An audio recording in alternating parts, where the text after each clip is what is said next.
All right, everyone, good evening. Come on, Brooklyn, please come to that. Good evening, Brooklyn. Come on, that's terrible. Good evening, Brooklyn. All right, I want to thank you guys for being here. For those who are still talking, please be quiet. Just for a moment. I want to bring up our illustrious Senator Kevin Parker, and certainly our next, as far as I'm concerned, our next New York City Comptroller. You guys can give a round of applause. Yeah!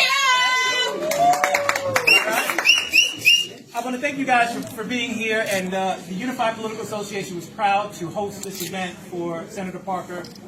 He is somebody who we have a great deal of respect for, and he continues to have our support as well as whatever he wants to do, whether it's controller, mayor, I don't care, whatever it is, he's got our support. So I will turn it over to him, Senator Kevin. Thank you. Let me thank you, Hassan, for both your friendship and for your support, as well as Joan. I know she's here somewhere. But let me just thank you both.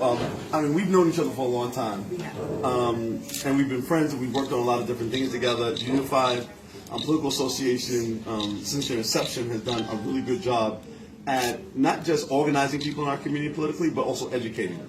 And I think that's been the most important part of what we've been doing. As all of you know, I'm State Senator Kevin Parker. I represent the 21st District in Brooklyn. I'm the chairman of the Energy and Telecommunications Committee, as well as the Majority Whip in the New York State Senate. Yes. And because of the people of my community, I've had the honor of my life in serving them for 22 years. So when I leave here in a few minutes, I actually have to drive to Albany tonight because we actually have our first day of school up in the legislative session tomorrow morning at 10:30. And I'll be sworn into office again for my 12th time. And so, I want to thank the people in my community first for putting their trust in me. And for that entire time, I've actually served on the Finance Committee. What a lot of people don't know is that a lot of my background in politics and in public policy has been around, public and municipal finance, right? Worked on Wall Street at Payne Webber, worked for the state controller.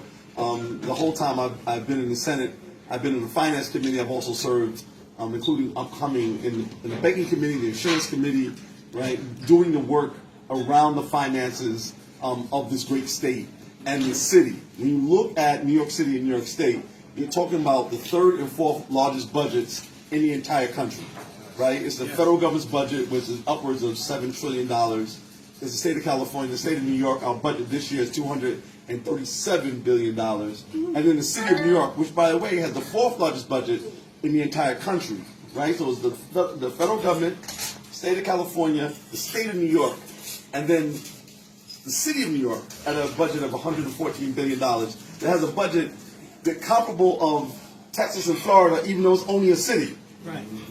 Right? And so it's a lot of money. And then when you put that with the 5 pension funds that the city controller is in charge of, you're talking about somewhere in the order of $350 billion worth of economic activity of your money. Of your money. And so there's a lot that needs to be done. Clearly, right now, we're in the middle of, really a budget gap for almost everybody. Right? The city's budget is balanced, the state's budget is balanced, but you go home and your budget's not balanced. And the reality is, what's happening with your money that allows, and where the policies that are coming from, that allows your budget at home to balance, right? Those are one of the things the affordability gap is really one of the things I'm going to be addressing in a very, very big way. Somebody just asked me about women minority business development. Part of the reality is that, as much as, the economy booms, Black, Latino, and Asian communities don't get the access to those dollars, right? In part because even though we have a $114 billion budget, probably $30 billion is contracting out, less than 5% of that goes to women, minority, and minority businesses. We need to change that. I'll change that under my tenure. Even in the context of the state controller's office, the city controller's office, you see state too, but you see very few money managers who come from our communities, and we're talking about billions of dollars. And you're talking about 2% on $1 billion transaction. Y'all do the math, right? Yeah. And so at the end of the day, if it doesn't make dollars for us, it doesn't make sense. And so yes, you want to in fact make sure that you as a fiduciary, as the city controller is, you want to make sure those pension funds are solvent and that those retirees are getting their value. But you can do that and simultaneously make sure that communities that have put into those funds are in fact benefited from those funds by getting access to doing the investments, doing some of the other transactions that need to be done, even some of the legal transactions, right? And that frankly is not going to happen with anybody else who's in this race, because nobody else knows how to do it. They don't have a record of doing it, to be honest with you. I've done this and worked on these issues on the state level, right? Show me it's one person in this race now who's done what I've done, right? On any level that they've been on. And so that's why I'm running, because the voice of the people of this community who are not from Midtown Manhattan have to be heard. It has to be heard, right? There's only about 2-3 million people living. I'm sorry, not 3 million. It's like less than 2 million people living in Manhattan, right? And that means there's something like 7 million people living anyplace else. Yes. I want to represent those people. I want to be their voice. I want to make sure that when we are making the financial decisions about this city, that in fact is being heard throughout the community. Nonprofit organizations, a lot of them suffer because they're not getting their money on time from the city. It's not just being held up in the mayor's office of contracts, it's also being held up in the controller's office, because that's who cuts all the checks. And then nobody there cares enough because they are not connected to our communities where nonprofits are the businesses in our communities. And so this work has to be done. And so I'm asking you now, in this moment, not just thank you for being here, thank you for your support, but I need you to be part of this campaign. There's so much that needs to be done in terms of getting the word out. And one of the first things, obviously, is raising money, right? Unfortunately, money is the mother's milk of politics, right? And unless we raise the money, we won't be able to get enough of a campaign. And New York City has a matching funds program. So if you live in New York City, they will match your contribution up to $250, right? And so, between $10 and $250, right? So make your contributions now, right? Contribute early, contribute often, right? You can contribute online. What is that? Have the link for you. NYC, yeah. Yes, that's what I said. At NYC Contribute. And you can go there and you'll find my name under the controller's race, and you can make a contribution online. In fact, we should practice doing it right now. Yes, we should.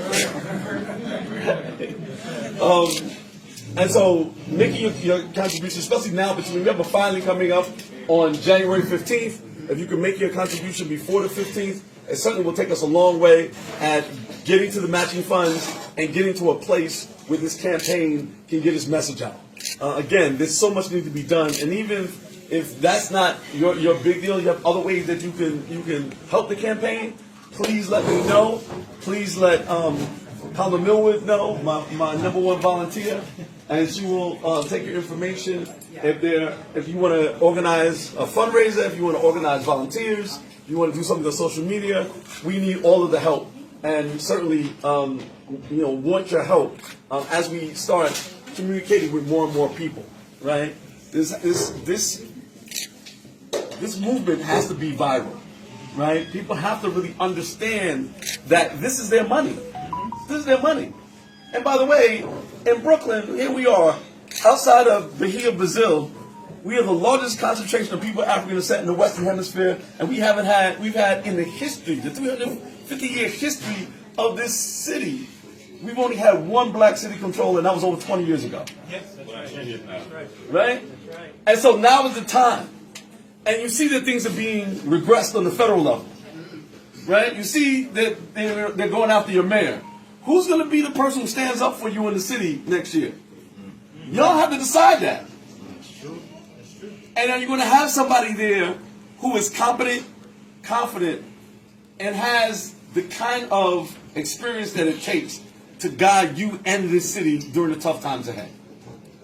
And so, thank you again for being here. I'm looking forward to our work together. There's so much to do, and we can only do it together. Thank you.